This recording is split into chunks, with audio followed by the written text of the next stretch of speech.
You're listening to The Looters, a gritty, inappropriate sci-fi podcast. Thanks for supporting the Fable and Folly Network. Here's another show we know you'll love. In this place, once known as Hartford, Connecticut, the wind doesn't howl. It screams. That screaming wind careens maliciously across the vast tundra until it breaks against the side of a monolithic structure. The Heart Life Tower, former home of the Heart Life Insurance Company. Dear listener, these are the true dramatizations of our fair city's glorious history. You will meet the brave bureaucrats that keep us safe and orderly. Sorry for the confusion. MURDER is actually an acronym for our department. An unfortunate coincidence. The abominable mole people who dig the tunnels that keep us warm. They don't exist. There's no such thing as ant people. Mole people. And the most dangerous villains of all. Scientists. I swear, I'd forget my head if it wasn't sewn on. To say nothing of lightning riggers, time travelers, and simple interns, every policy has a story to tell. Join us, dear listener, for the tale of our fair city, wherever you listen to podcasts. And remember, you owe everything to Heart Life. All the life you'll ever need. The Fable and Folly Network supports creators of exceptional audio stories, including the one you're listening to right now. If you love our shows, we want to hear from you. Complete our listener survey at fableandfolly.com/survey. This will help us learn more about you, what you like, what you'd like to hear more of, and how we can maintain an inclusive, safe atmosphere. As a thank you for your participation, we have extras and behind-the-scenes content from your favorite shows. Fans make the network what it is. Thanks for listening, and we can't wait to hear from you. Find our listener survey at fableandfolly.com/survey today.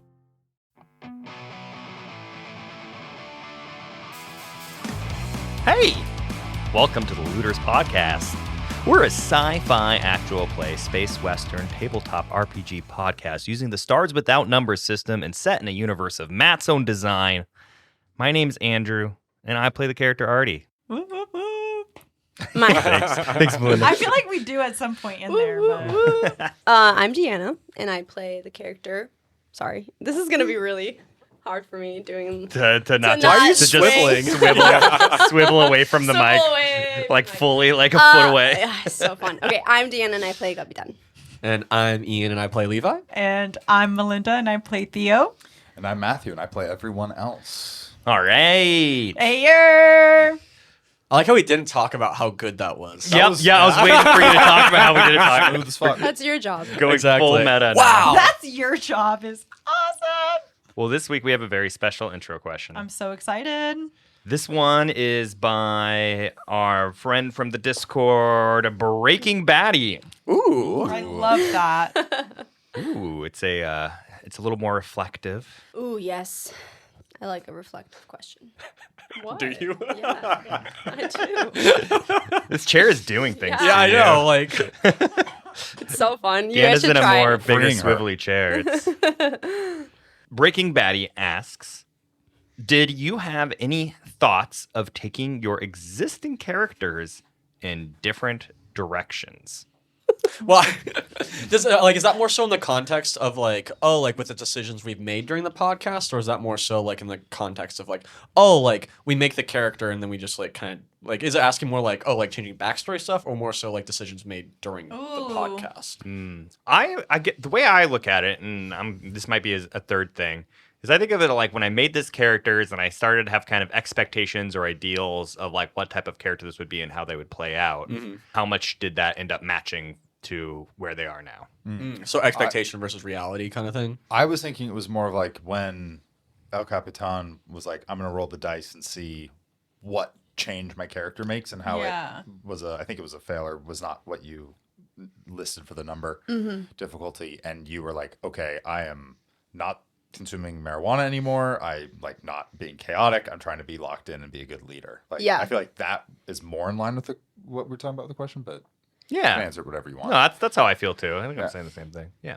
Well, in that moment, like, to that point, I feel like El Capitan had that moment and was like, I'm going to take it in a different direction. Yeah, and it narratively made sense, but I feel like that was a pretty drastic difference from what you had set out on. Definitely. And okay, I know we said we were going to answer it that way, but I'm going to answer it a different way because I did have that. And to answer Breaking Baddie's question, yes, I had that, and I just decided to do what the dice said, and I think that it was a fun decision because it was against what I usually go towards with my character. But in regards to how I want to answer this question, I had no fucking clue what I was going to do at all. And I think it was pretty apparent with my character because she also had no fucking clue what she was going to do. That's a great character choice. Yeah. You ran with it. Yeah, and I think that's what I liked about the dice moment, because then it gave me a little bit more clarity of what I wanted to do with her. I don't know. That's my answer. It's good. Everyone's looking at me. Yes, I guess. I think that was a good answer. Was that good? No, it's you go next. So Melinda and I can think of our answers. I see. I see. Yeah, that's not. I feel like with Levi, it's been pretty. I don't know. I think I had a very strong opinion on who this character is and what he's doing. And so I feel like it's kind of stuck to that for the most part. Like I feel like there haven't been like any like huge moments from like, oh, this is like a huge divergence from anything I would have like particular like visualized Levi getting into. Yeah, it's hard to like remember in a way. Yeah, you know? For sure. So like I think one of the big things for me was when Ardi lost his legs, because I felt like, oh, that's a big character change. Now I don't have legs. That's like not something I planned for. It's not something I thought about. I think that like would change me. So like I think like giving honor to that kind of like I feel like maybe kind of affected just how much I feel like Ardi's a lot more repressed than I ever imagined him being. I feel like that kind of drove it. I didn't think I would be so like, oh nope, I'm not worrying about that. Like I didn't think like I would have like such an emotional journey as Ardi into this like kind of. I don't think I set up for Ardi to not be able to like face the reality of like the galaxy and like the bigger circumstances around it. Maybe this is just me not being forward thinking, because it seems kind of obvious now. And I kind of thought he would exist more in like a microcosm. Like it would be a fun fact about him that he happens to be a prince. And it might like come up very rarely. But it feels like it's just kind of like a big thing. That's a huge, that's like the A-plot. One of the biggest things. Yeah, and now he's the chosen one. I feel like I don't even know what. I didn't want to be the chosen one, guys. That was me forcing that on you. No, yeah, of course, which is like the GM's job, you know, is the kind of like to surprise the players with circumstances, you know. Like I love how you've handled it though. Like, guys, I'm not like the chosen one. It's so fun. I'm shy. And now I'm the chosen one. Yeah, Tuck's hair behind you. But I feel like with Levi, I get that a lot as well, because like I didn't expect it to be like I made the backstory kind of thing, and then I don't know. I feel like when you're writing a backstory, I don't know how it was for you when you were writing it, but when I was writing mine, it was somewhat distanced the way I wrote it. I wrote it like matter of fact. I bullet pointed it like then this happened, then this happened, then this happened. You bullet pointed it? I bullet pointed it's like my a backstory. history. You it's a bullet history. pointed your backstory? I bullet pointed and it. yours too? No, mine is so different. totally opposite. Mine is like talking about stories and how things felt and smelled. Oh, cool. And Okay, like, cool. Yeah. Okay, bullet points. Interesting. No, yeah. And I do also, real quick to that, I kind of like how it's flipped for the two of you. Like, Ardi's kind of become the bullet points with everything, and yours is become more narrative and all that. Just a random thought. But yeah, no, definitely like the confronting repressed feelings kind of things. Like I didn't realize how visceral like a lot of like the backstory stuff and like who Levi was as a person was going to turn out to be when I'm writing it. I'm writing it, I'm like, oh, like looking at it now, I'm like, oh yeah, this is some pretty intense shit. But it's like, again, I bullet pointed it, so it wasn't super intense like when I'm writing it down, but then to experience it was a lot. Theo?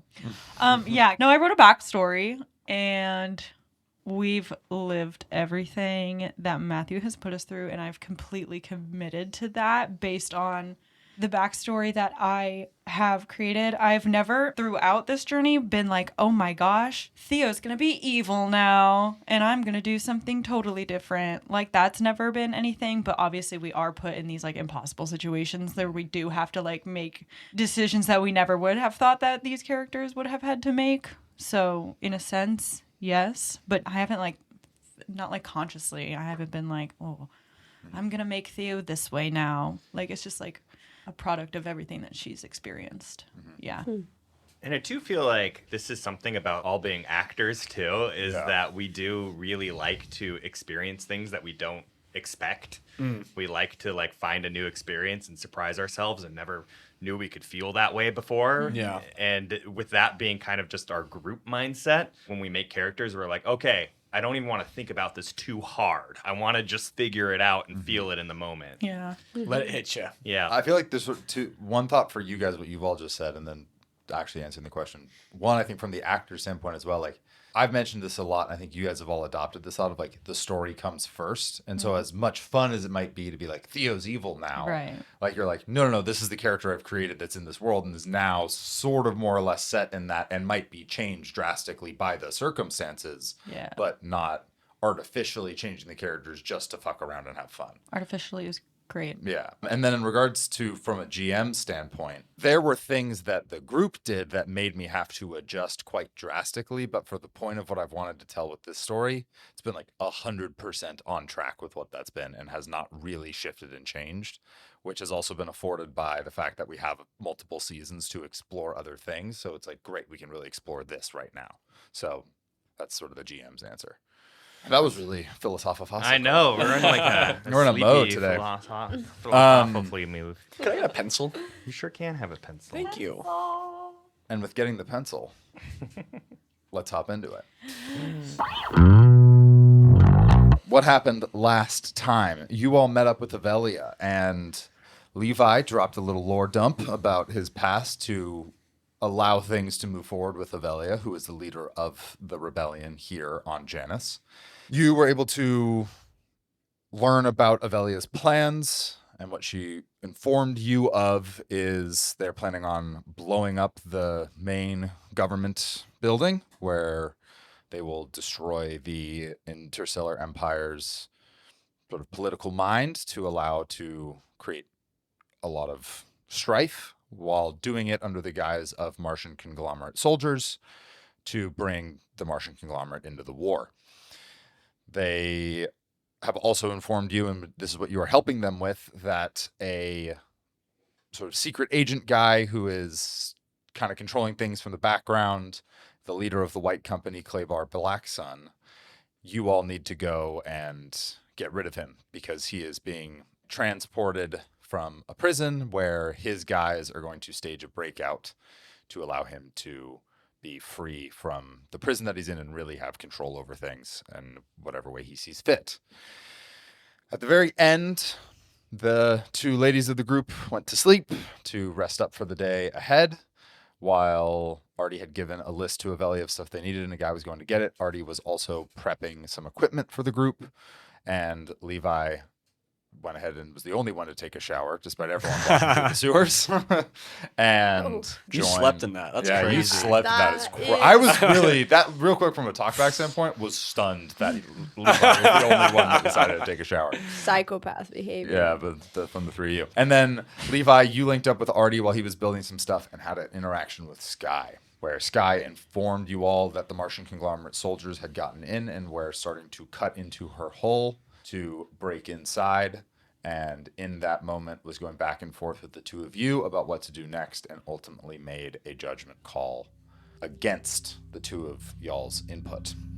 We're going to pick up right where we left off with the two of you, Levi and Ardi, having just heard that Sky has decided to release her embedment in the Martian conglomerate planetary system and take over. The moment you have just heard Sky say that Sam is safe, I think one of the first things you notice is that something that sort of kind of always exists in your eyesight, but is at a periphery for you, Ardi, that you don't really think about, it sort of drifted into the unconscious, is the lights from the Sky communication device on your hip is in fact now emitting nothing.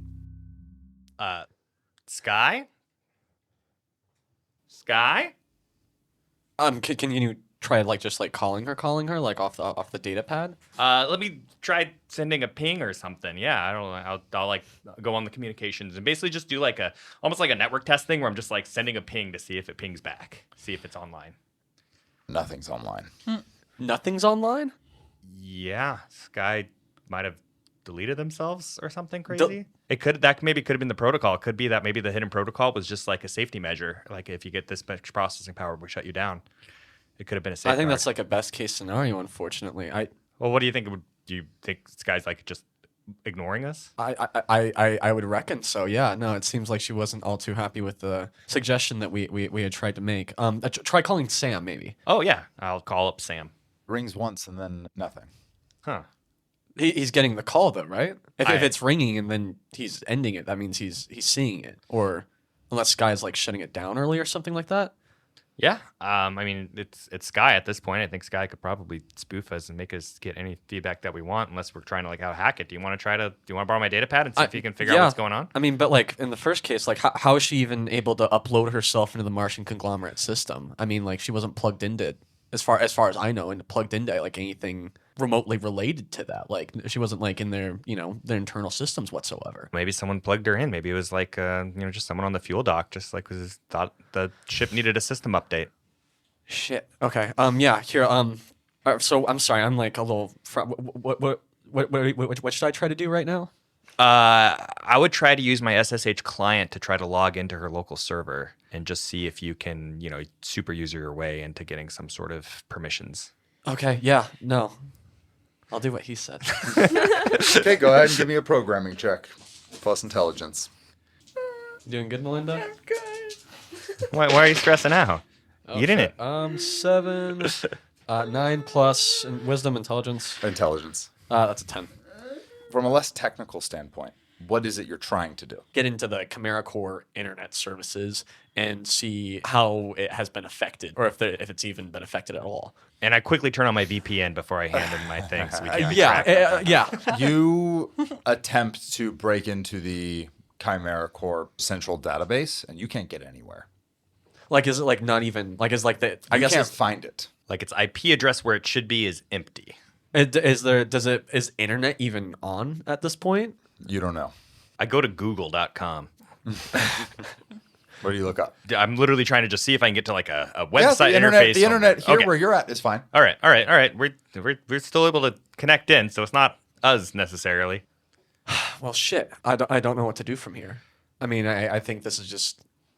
I hate to say it's a wait and see kind of situation, but it's kind of shaping up to be that way. Yeah, I think so. Hey, we got nothing to panic about yet. For all we know, Guy just deleted themselves, and that sucks. But I have a hard time believing Sky just deleted themselves. I'm sorry. Yeah, I mean, that's the only thing I can think of that happened. So, like, why else would Sky be hiding, or why else would Sky be shutting things down? Would Sky even have the capability to do that? It took her a while to hack into one building. I don't know how much smarter. Well, if she got plugged into like a larger interface, I imagine her computing power. It could have been after the building incident or something along those lines, but I'm guessing her computing power must be sizably larger if she was able to plug herself into the entirety of the Martian conglomerate interface, and therefore would be much more capable of masking herself. Yeah, I don't know. I mean, you don't have to convince me. It could be bad. All right. Well, all things considered, we should probably rest up. It sounds like we have a pretty big day coming tomorrow. Yeah, I mean, I need to finish packing the C4. Do you want to do that? Just feel like you could maybe blow up if you accidentally put the wire in the wrong spot, and we'll help you feel more grounded and alive. No, I think I'll take a rest. I think I need to. Yeah. All right. I think I need to be at full capacity for tomorrow.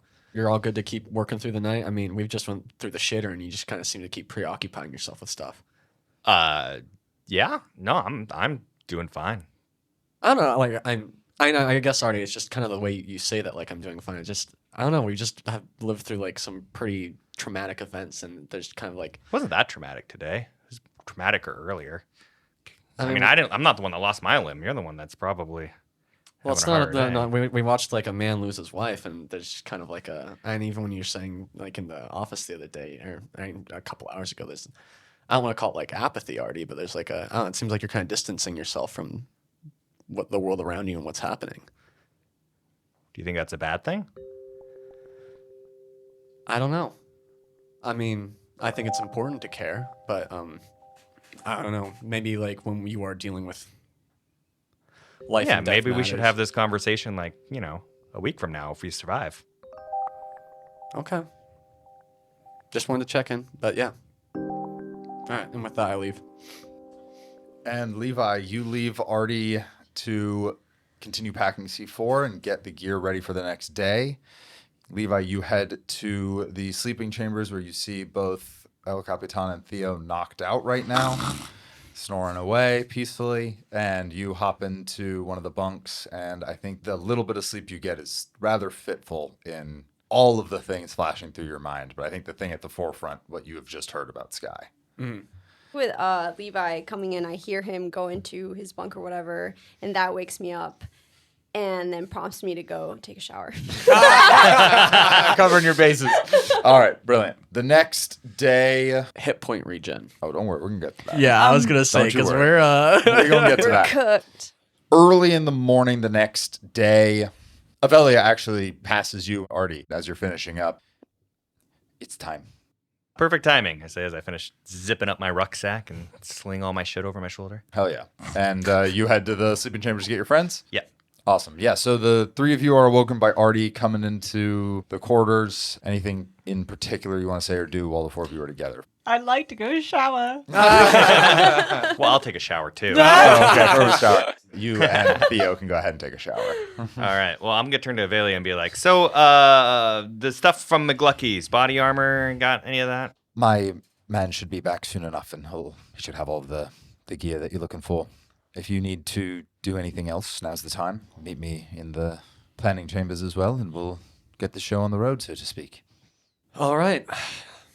Yeah, we feel ready? Yep. Guys look well rested. Yeah. Yeah. Good sleep. Did you get any sleep? No, I'm good though.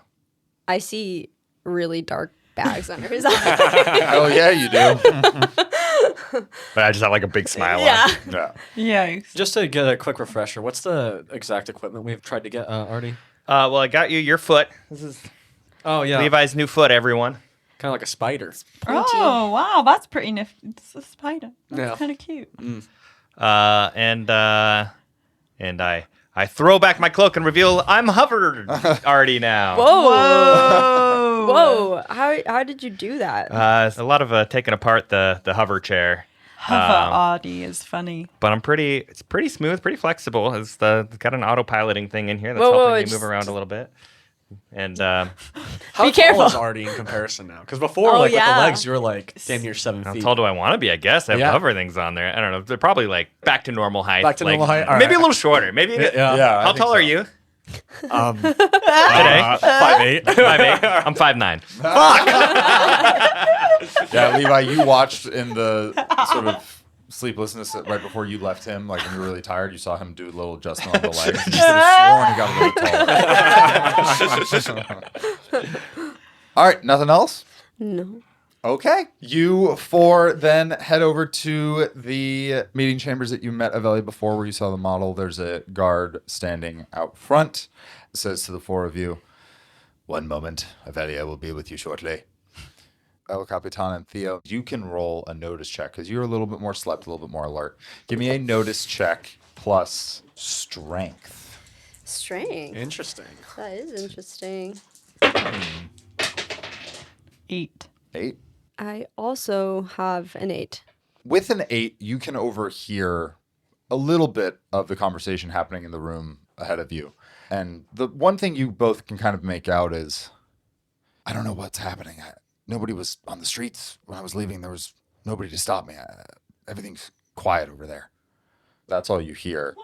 And after a few moments, the door opens. This guy, you can only assume you just heard talking, the two of you, and who you know was in this meeting with Aberly, walks out, nods to the four of you, and heads away. And the guard nods for you all to head in, and you head inside and see Aberly standing at the table here. Well, I told you I could get some things, so over there in the corner, that's going to be the body armor. Hopefully it'll fit well enough, and these two are for you. And she slides 2 fresh comm pads across the table. Excellent.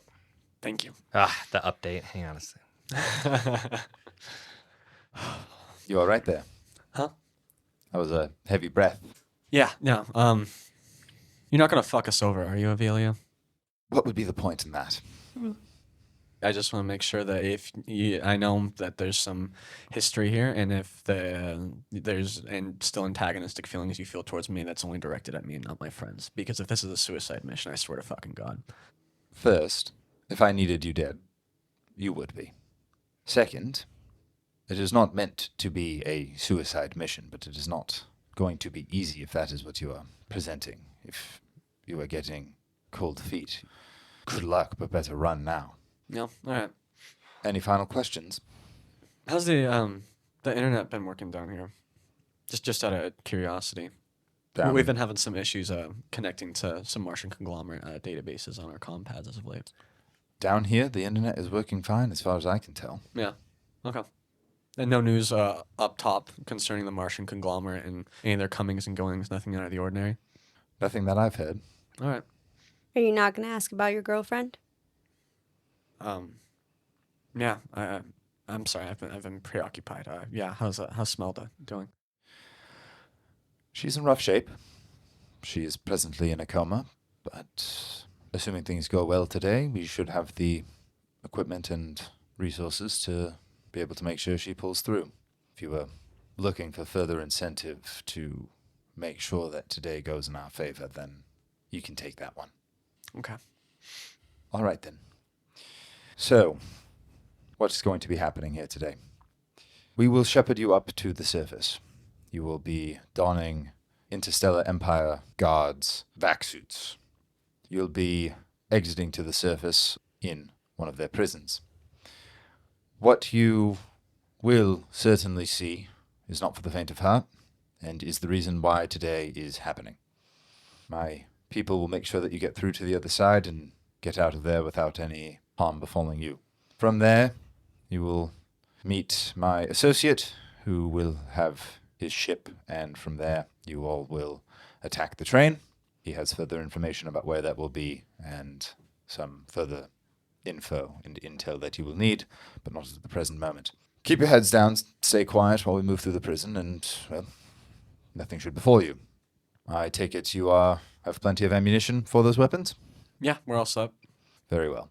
One other final piece that you do need to have, and she pulls out a small case, medium-sized case, and puts it on the table, and opens it, and you see in there a bunch of vials with syringes. This is commonly known as lift. If you all inject this, it should give you a little additional vitality, if you will. I grab it instantly and shove it in my leg. Roll a D8, please. Are we all? Yeah, I assume we're all doing it? Yeah. Yeah. There's enough I'm for... not. I don't. I'm There's full enough, voice. there's enough for 2 per person, so you can roll 2 D8, or Ardi, you can either keep or give away your 2 vials of lift. Let's try to get as much hit points as possible and then see what we need to do. Do we not get any from our rest? Oh yeah, from how our much sleep? do we? Yeah. No, you don't get short rest. Not in this game. Oh, okay. Oh, That's actually all right. Okay, so I roll this twice. You're going to roll this twice and add them together. So Ian got a 6. Melinda got an 8. Hell yeah. Whoa, damn. Sorry, that Wait, was a I'm just screech. rolling these. No. Oh, that one. Oh, Yeah. sorry. Can't I find it? The diamond. The diamond. Another 4. Thank So you. 12 hit points to Theo. And then plus the one that I already had, right? Yeah. So 4 plus 8. Yes, 6 for El Capitan. Ooh, and another one for El Capitan for 2 So more. 8 for El Capitan and 10 for Levi. Total? Yeah. So I'm at 19 in total. Oh, I'm sorry. Just one. No, both. Because I You just can took add them one. together. You could take 2 if you want. But I'm not gonna take yours if you're not. You taking have I have to. to. Oh, You I have to. I Yeah, have you to. And have I'm gonna Okay. spread them out because, like, you Eight. know, like let's just go in here with as much hit points as possible Yeah. without having Yeah. to waste actions taking it up. So who else needs more hit points? I have 9 hit points right now. I'm at 13. Out of what? I don't know. What do you mean out of what? Like What's What are your your max? Yeah. What's your like when you last Cross leveled. it out so bad that you can't tell. Yeah, I have no clue. Uh-oh. I need 7 more to be My at full, max. but I'm guessing. The largest number I see on here is a 20. Then that's your So max. that's probably what your max is. So you have up to 7 more you can gain. Okay. Cool. Yeah, All right. Theo and I are in similar positions. My max is 22. And you're at? I'm at 9. Oh yeah. So I'll give you one of mine. Roll another one. See what you got. You sure you don't want this, Ardi? No, I'm fine. I have full hit points. I don't get hurt. Okay. I'll just 'Cause I feel teleport away. great right Don't now. like. Ooh, fancy Must not bounce. be. You still look a little rough. It must not be hitting you. You must It's have not. a resistance It's for the. All right, not good, hitting take me. the 4th. It's because I'm fucking have been dry for months or weeks or whatever. So 3 more, and you're going to roll the 4th one? You can take this I'm going to keep this last one, actually, just for an emergency, in case someone really I think needs that's it. smart. For later. So you all, with taking this fairly high dose of lift, feel from your injection point this like warm, soothing sensation sort of roll through your body. I wouldn't necessarily say, especially for you, El Capitan, that it feels like you're high, but it does feel like not only is this a physical sensation, there is a bit of a mood lift as you're doing this. And so even in these dark tunnels, the little bit of light that you do see seems a little brighter and a little warmer. Drugs. All right. Gotta love Feel a them. little familiar, El Capitan? I'm going to go try to see if there's some of this body armor that fits me. There are 4 sets of body armor here. What this takes you to is 14 if you don't have any additional dexterity AC bonuses, which I don't think any of you have. Wait, what does that mean? So if you're unarmored, you have 10 armor class. Right. With this on, you now have 14. Oh, nice. Okay. I have secure clothing. So secure clothing will probably bumps it up to 13. This gives you +1 from secure clothing, but I don't think any of you had that after various costume changes and things like that. Am I still in? I'm still in my fucking. Oh my god. Yeah, you are. 100%. You're at least in the shirt and slacks. Okay, yeah. I think shirt and slacks makes more sense. And we're also, we have prison guard uniform that we're going to be putting on here very shortly. Correct. Okay, perfect. Correct. Wait, so we took showers and then we put our shit clothes back on? Clean it off in the sink Is first, that what you know. happened? That's I feel like there was. Let's adjust it to you were given basic clothing. I love that. put on. I do love that. So you're all in similar basic clothing. Incredible. All right then. I have 2 of my people and, well, a surprise addition to your team, which shouldn't hurt. He'll be joining you all. That'll be 7 of you. Who's the surprise addition? Your friend Nathan has decided to come along and join you on this mission. Seemed fitting for him. You okay with that, Levi? Yeah, no, I trust him. I think it's more. I mean, does he want to risk his life and leave his kids without parents? Though, it's kind of the. And does he seem to be in a fit mental state for this right now? For what needs to be done, certainly. I don't like it, but I can always use an extra hand, I guess. Who are the girls staying with? Staying with us, we'll take good care of them as best as we can. If everything goes well, then they'll be met up with their father soon enough, and if not, it, well, won't really matter. All right, then. Any other thoughts? Final opinions? So we're trying to get Claybar Black Sun. Correct. And there's going to be another team, probably from the White Company, that'll be trying to get him as well. Mm-hmm. We're trying to kill him. They're trying to break him out. Correct. Great. And they're probably doing something similar, bringing a ship in and trying to land on the train? That's what we've been told. That's the plan. All right. And as far as like getting through the Interstellar Empire security forces, do we have proper badges and IDs to get through security checkpoints and what have you? Yes. Okay, can I look them over real quick? Yep, absolutely. They'll be on the tram with you as you head up. Okay. Then let's do it. Any questions, Theo, El Capitan? No, I just want to see the ship. Very well. Have we heard from Sky, actually? Oh, yeah. Yeah, we did. What do you mean, oh, yeah? I've had a long night. Yeah. Let's talk about it on the ship. It's Okay. keep you updated. So that's a no then? I think it's a yeah. It's And what's a been long going on with conversation. the internet? It's a conversation that we'll have on the ship. Is this pertinent for me to know? No.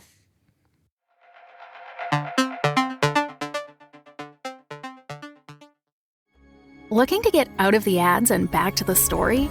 Fable and Folly Plus is a new way to support the creators you love. The podcast you're listening to right now and more than 60 others can be heard ad-free for as little as $4 a month by visiting fableandfolly.com/plus. And now you'll start to see Fable and Folly Network shows are offering bonus content to all existing and new supporters. Find exclusive new episodes from shows like Civilized and Realms of Peril and Glory. Fable and Folly Plus. Sign up today at fableandfolly.com/plus. With that, the 4 of you head out following Avelia, who points you down deeper into the mines, and you head a long ways, hopping onto a rail car system that allows you to travel a bit faster, eventually getting close to a break in the wall, which you see that there is Nathan and two of these other people who you assume are part of Avelia's group. And you see that there is a different tram car heading a sort of opposite direction that has not Martian conglomerate markings on it, but Interstellar Empire markings on it. Nathan is standing right by the door, and as he sees you arrive, he hops inside. The other two see you and beckon you over, and they head inside as well. You four follow suit and find in this tram car precisely what Avelia had informed you about. There are Interstellar Empire prison guard vac suits, somewhat bulky and restrict your movement. The big globe-like mirrored helmet is the last piece to put on, and you all sit with that by your sides as you settle down, having got into the Interstellar Empire guard clothing. Levi, you see that one of these has an identification card on it, which you quickly check on your compad. Give me a programming check on that, actually, just for little shits flavor and here. giggles. Yeah, Flavor shits and here. gigs. And that'll be with wisdom. Ooh, okay. Oh yeah, you get that's plenty. That's plenty. Well, actually, let me. It's 11, 13, 15. 15. You make it better. Yeah. I'm actually going to use my reroll on that. With a 15, you realize that these are not artificially created identification badges. These are badges of actual Interstellar Empire guards that have been quietly gotten rid of, and you are replacing them. So do we have to take on different names and monikers? Yeah, you see that they all have specific names to each one. As you're looking around at also the helmets, you realize that that's kind of part of the disguise, in fact, is that the helmets themselves you can't directly see in. They're mirrored and shielded from the various rays and when you're directly exposed to space, as well as just various sunlight. Sounds very fascist. As long as you don't have to take your helmet off and have a sit-down conversation with somebody, you should be fine. Can I modify my suit to make it work with my Yeah, what do you want to legs? try? Yeah, so what do you want to try and do with that? I think I would probably just try to assume they have like vacuum sealing around the mag boots. And so I'd probably try to unseal around the mag boots and see if I can just like seal it around the bottom of my hovering mechanism. So it's just like a little wrinkly coming down, but I'm like, Yeah, I would say that you're able to do that unless someone's really looking and like pokes your leg, wouldn't really be able to tell. Oh, I was thinking like you'd kind of be able to tell I'm floating, but it would just be, I was just gonna, I assume like it's not like completely crazy for people to have different cybernetics around, is it? Or what's my, nothing on the identifier would probably say like Because also like I'm walking in there with a spider foot. Theo's just missing an arm right now. Yeah, and we're straight with this wires. to our knowledge of the Interstellar Empire, like with this, I don't know. Do they hire people with cybernetics with disabilities? Yeah. I think from a disability standpoint, no problem. I think specifically to each of these people, perhaps it might be identifiable to whoever you are masquerading around as. I think from a time standpoint, fully crafting a whole new thing, you don't have a ton of time for. You could fairly simply, with your skill, remove sort of the connection point of where the mag boot is locked into the suit and allow it to sort of feed back with your legs, if that makes sense. Yeah, just kind of like loop it back. So so you're still wearing the pants and there's still looks like the disguise is consistent unless somebody were to like get up and close and personal, but the ability to walk looks normal. All right, I will do that and then just kind of stand behind the group as much as possible. Yeah. All right. You just hold the other sleeve of the suit like behind your back, like you're clasping hands or something like. Is it long sleeve? It's long sleeved. I mean, it's for you being in open space. Just tie it up. Well, I don't even think that needs to happen. There are gloves that I think that are connected as part of the suit. And again, while your arm might hang free to a degree, I think you don't have to necessarily tie it up per se. Wouldn't that be like extremely my way? Not terribly, I don't think. I think I'd rather tie it up. Okay. So you take this sleeve and tie it up to the elbow where the metal is and tie that off. Yeah. Great. Also, I've covered my tattoos. You're in a suit, a big suit Great. right now that covers Just pretty much want to everything. make sure that is Yeah, set for sure. For sure. in case. For sure. With that, you don your accoutrement and Your what? your uniforms. Speak English. And you sit down in this mine car and it takes off towards the surface. I think you have a few moments here if there's anything you want to say. I think Nathan is sitting off sort of to the side there, a little ways away from you all. Eyes closed at the moment, a grimace a little bit on his face. You see a man and a woman as well sitting next to each other who are the two people from Avelia's team here to help you out. So I'll give you a moment if you want to say anything or do anything, but if not, we'll jump right along. So what happened with Sky? Sky contacted Levi and I last night. Apparently there was someone trying to breach her. And so she said that she could do something to protect her and Sam that seemed like increasing her power. And then she's just been dark, and we haven't been able to contact her since she said she would do that. Yeah, it seems like she was able to just like tap into like the Martian conglomerate system somehow, which I'm still trying to wrap my head around like how that works. It could have been remote too. With Sky, like who knows at this point? Yeah. But yeah, so ultimately she's fully tapped into the Martian conglomerate system. We have no idea what's going on in terms of like the ship or anything. We've lost the ship. We've lost Sky at least. I don't know if And Sam, did you call him? Yeah. Sam, it rang, but then it went silent immediately after. It's very possible that Sky had a protocol. That was the hidden thing that like self-destructed them if they got enough processing power. And then Sam's probably just in a jail cell being waited Why to be didn't you wake us up interrogated. yesterday? Because I had to go build a bunch of explosive charges and stuff. I was really busy. Guys, I plugged Sky in To what? to the whole system, to the planet. Huh. Well, that would explain how Sky was able to be so fluid with that. What does this mean? What is happening? It means We don't Sky's know. computing power has just blown up. Whatever it was at before, like 4.5%, whatever it was, it's probably, if I had to make a rough estimate, can I do a programming check on this actually? Yeah, totally. Okay. Crit. Oh, fantastic. If Sky did what you think Sky did, Sky has just taken over basically the entire processing power of half of a planet. Yeah, yeah. So, well, like percentage-wise, if I had to boil that down to what? Like knowing she was at like 7-ish% Yeah. beforehand. 100%.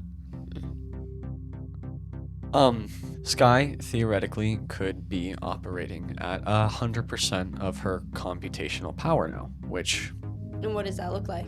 nobody We don't knows. know. It could look like it shuts her down and kills her. It could have been a failsafe. If I was developing a complex AI that I thought could go rogue, I would build a failsafe, and that could be the hidden protocol that she wouldn't be able to access. I think that's again is a best case scenario.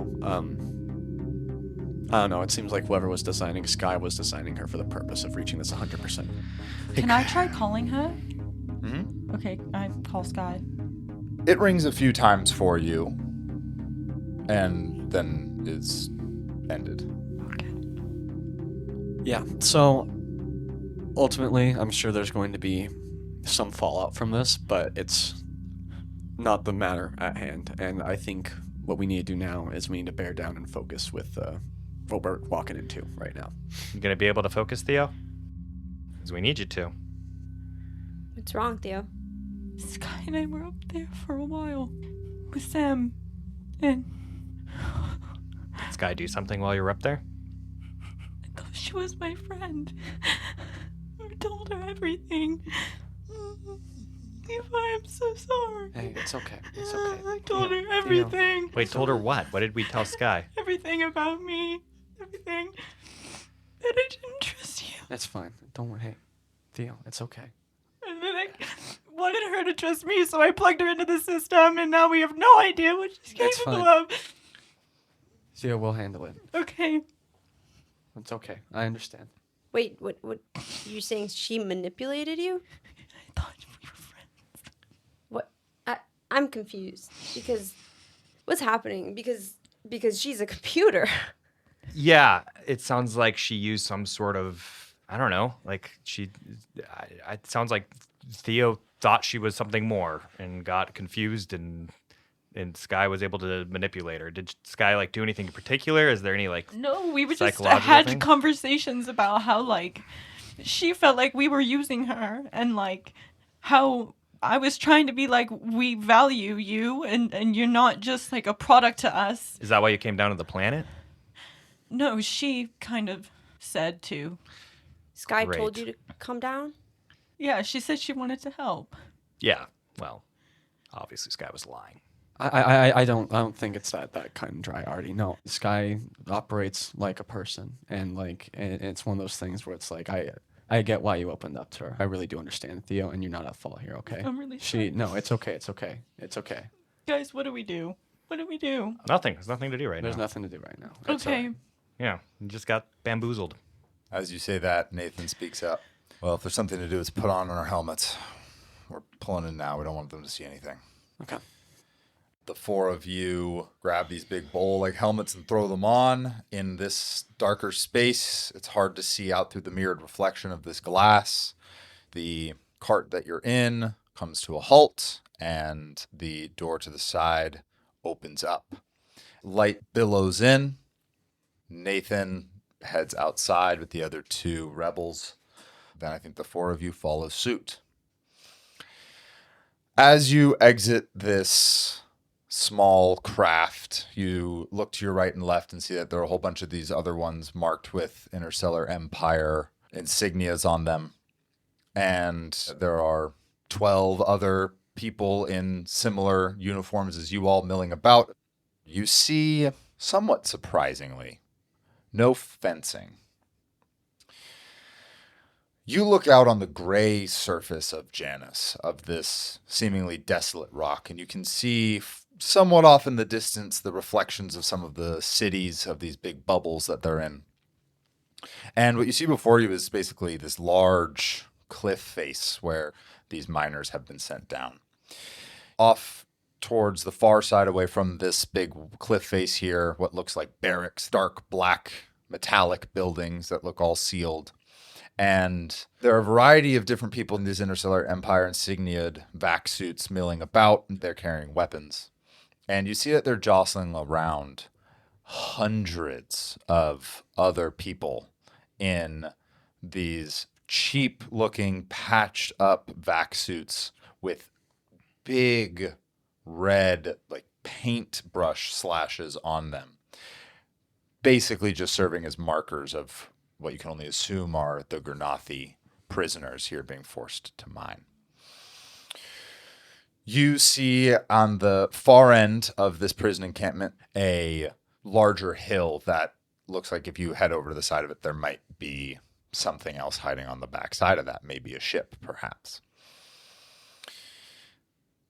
The two revolutionaries and Nathan start walking forward, posturing as though they belong there, and the four of you follow suit. As you move down and away from where all of these minecarts are, you feel as your mag boots stick onto boardwalks of metal. You're walking single file line. What's the order? It's Nathan and the two revolutionaries in front. What are the four of you going in as? I mean, I'm in the middle. I don't want anyone to notice my legs. Okay. I'll take up the rear. The rear. Behind Nathan. So as you make your way through this snaking boardwalk, Levi, you in the back suddenly are jarred to the right as something bumps into you kind of hard. Your feet pull on the metal and then finally release as you kind of drift a little bit and crash into somebody on your right. And you look, and as you pull back, you see that a Gurnathi with this big red slash mark on the front was probably the person that bumped into you. As you turn and look at them, they drop to their knees and hold their hands in front of them like a prayer, like they're pleading. You hear over the radio somebody say, "You can't let them do that. Unplug them." Let me handle it. And then I'm going to get up and I'm going to walk over them. I'm going to roughly grab them by the shoulder and I'm going to drag them with me. Okay, so you drag this Gurnathi in tow, not being able to hear anything that they're saying, assuming that they're screaming out. And you hear over the intercom, What are you doing? I'm taking him to the brig. Let me handle it. The brig? What do you mean? We don't have a brig here. I'm going to make one. Let me handle it. Why are you sparing this one? What makes you think I'm sparing him? I'm going to take him to the back and rough him up a little, okay? go ahead and give me a talk check plus charisma. That's a 10. 10. May I use your dice? Yes. You can't use them anymore. So you got a 10? Mm-hmm. He got an 11.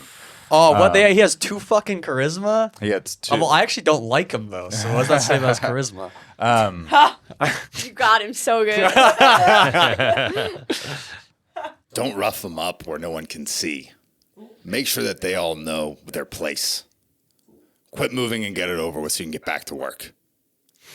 I'm not sure who or where this voice is coming from. There are various interstellar guards that are looking at you as you're sort of standing alone on one of these boardwalks holding this guy. Guys, help me make a circle around this guy. Okay. I'm about to call the team over to make a circle We around huddle. him. Yeah. What? We huddle, and huddle. we're going to make it look like we're gonna beat the shit out of him. Okay. All right. Perform check. Gotcha. Yeah. Okay. We're going to screen it, and then, yeah. Everyone go ahead and give me a perform check. It's, This well, is I mean, well, it's, we only need like, okay, here, let me set this up a little bit. All we need, Yeah, please. all we need is we need to make a screen so nobody Yeah. can look in, and then we need to have one person go in there and just make it look, mime that they're punching and beating the shit out of them. And I'll definitely not be in the middle. I'll just have my back to it and just be kind of Yeah. Theo looking should be out. the one miming because she has the highest performance. Okay, but we don't need anything from the guy No. himself. No, Okay. no. Take his change. Okay, cool. Okay. Everyone go ahead and give me a perform check. Cool. Levi, you hear over the radio that Ardi had crafted earlier. That's right. I got earpieces for everyone too. Can we? I know I. Yeah, you no, might no, have- I know I okay, got good. you drifted off. You hear Nathan say, "What the hell are you doing?" Nathan, just he follow goes, my lead "Cop." on this. Follow my lead on this. I got a 5. Is it plus charisma? I also got a 5. 5 and 5 for a perform check. I think this would be plus dexterity. What a bummer. 10. 10. 12. Nice. Okay. So with the 12, I think, Theo, you step forward and do a good job of looking like with your one arm, not holding this guy down, wailing on the guy, but trying to pull your punches as best you can. El Capitan with a 10, you're doing the best you can to shield precisely what's happening from some of the Interstellar Empire guards that are looking at you. With the 5, Levi and Ardi, both of you, there's a wide range to cover. And they watch as you try to beat this guy up, but are starting to see that even with the 12, this looks silly. All right, let's end this fast, guys. I think maybe is that enough? Yeah. Yeah. All right, let's get back in line and keep moving. Sounds good. Stay there. What the hell are you 7 doing? One of these Interstellar Empire guys comes forward with the gun. Why are you pretending to beat this guy up? Well, what is this? What is this theater that you're doing? It's a new intimidation tactic, sir. Nice. A new intimidation tactic? Yeah, it's psychologically damaging to their brain. Killing them on a whim is pretty psychologically Yeah, damaging we're to going to their kill brain. him right now. Let's get this over with. Go ahead if you're going to kill him now. Artie just pulls out his gun and just shoots the guy in the head. Okay, give me a shoot check. Wait, you shoot the guy or you shoot... The guy on the ground that So we were you beating shoot the up. prisoner. Yeah. Oh, the prisoner. Yeah, give me Yeah. a shoot check. Oh, does this count as a Not an precise attack, just it's a shoot check. 10. You see the gun go off, and you watch as this guy's glass helmet implodes and melts, and this guy's body goes limp and kind of lightly falls towards the ground and sort of bounces and floats a little bit in the air. Waste of a perfectly good bullet. Let's keep moving. Yes, you 7, move with me. Why? What for? You're going against orders. That demands discipline. What do you mean going against orders? We followed your orders. No, you didn't. You going to continue to be insubordinate? No, sir. We just, we've been put on call to help the transport, and it's going to be leaving here very soon. So unless you want to take this up with someone even higher up and, delay the inevitable transportation of Claymore Blacksun, then be my guest. But right now, I'm sorry, sir, but we have a duty to make sure that this happens, and it happens in a timely fashion. Claybar Blacksun? I don't even know who that is. Well, then it's probably above your pay grade, and I doubt you need to keep pressing. Give me a talk check plus charisma. Please, I'll give you +1 for that. Give me that Riz. Oh, 2 6s. With the 12, even though you can't see this guy's face, you can only assume he shakes in his boots a little bit. You hurt his ego so bad. All right, yeah, fair enough. Go ahead, move right along. And he turns away from you guys, and you guys are free and clear to move on forward. You hop back onto the boardwalk and head toward the edge of this prisoner camp and wait for a moment when it doesn't look like too many people or anyone necessarily is looking at you, and start scurrying up this hill. As you crest over the hill, you see this little valley below, and amidst these gray rocks, a small shine of the glass of a cockpit of a ship. When you arrive, one of these revolutionaries heads up to the door, knocks in a specific pattern. The ramp comes down, and you all head inside. The airlock closes behind you, and what you see is a small ship designed to carry a few passengers, and you can see it had a few guns on it, so it's ready for a specific attack mission. And as you start taking off your helmets, a small older man with a big white bushy beard and a bald head comes forward and says to you all, "Well, it took you long enough. The name's Sherman Walnut. I'm your ship guy." Oh, and we'll end the session there. God! This has been the Looters Podcast. The Looters are Andrew Galteland as Ardi, Deanna Núval as El Capitan, Ian Overton as Levi, Melinda Macklem as Theo, and Mathew Aberly as the Game Master. Our art is from Jordan, and I'm your producer, Nikki Galteland. Looters is a production of Digital Negative.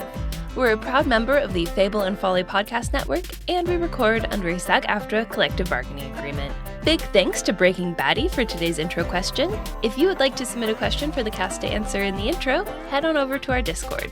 The Looters will continue their adventure next Tuesday. Until then, later, Looters. For those who don't know, that was a callback to, was it our previous? It's the The first one shot that session we did. we ever The did. first we ever played source, Stars yeah. Without I'm a Number. ship guy! I'm your ship guy. That was my character. That's crazy, Sherman Walnut. Big ship guy.